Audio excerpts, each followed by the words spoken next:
This is inspired by Maple Nation, a citizenship guide in braiding sweetgrass. Maple Nation, written by Morgan Peterson.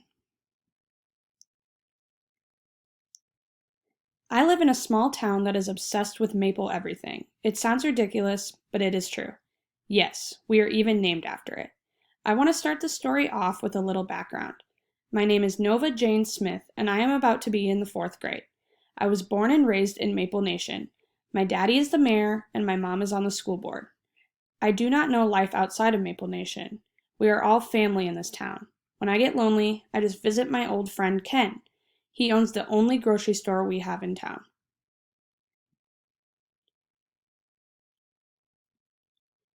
Hey Kent, how's it going today? I asked. Oh Nova, doing just fine.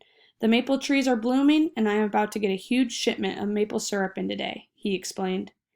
Kent loves talking about how much maple we have in the store. He is always worried that we are going to run out, and he insists on telling everyone who comes in to pay taxes and watch how the sap is running. I say goodbye to Kent and go on my way to my favorite spot, which happens to be the sugar bush. This is where thousands of maple trees are scattered and laid beautifully.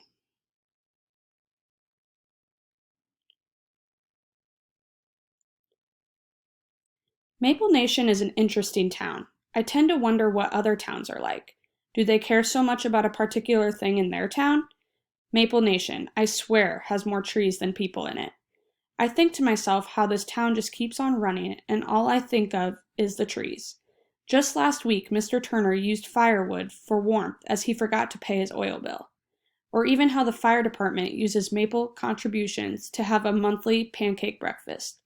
I just think we all must do our part for this town to survive. If the trees go down, we are going down with them.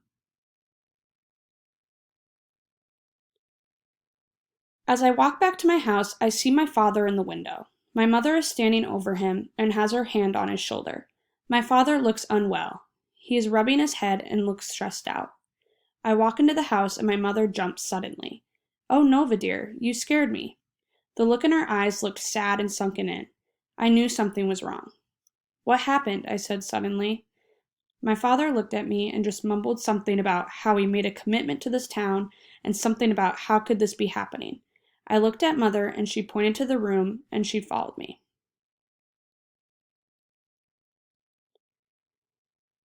Honey, your father is very stressed and we need to just stay calm and be there for him, she said.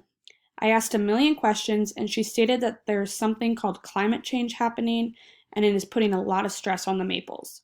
I was very confused and did not understand. If there were no maples, there would be no Maple Nation.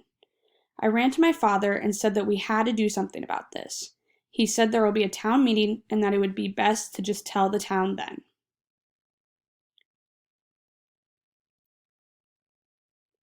The next day, I could hardly wait. I was ready to stand up and explain to the whole town that we need to change how we have been acting. The town meetings are very important in our small town. This is where we discuss a lot of the problems that are going on. My father gets up to speak about this climate change, and everyone goes nuts. What is going to happen to us? And this is the end of Maple Nation commotion started running through the town. My father shushed everyone and said something I will never forget. Our maples do not deserve our government. They deserve me and all of you to speak on their behalf. We will fight political action and show civic engagement in this climate change business. We will not lose our maples.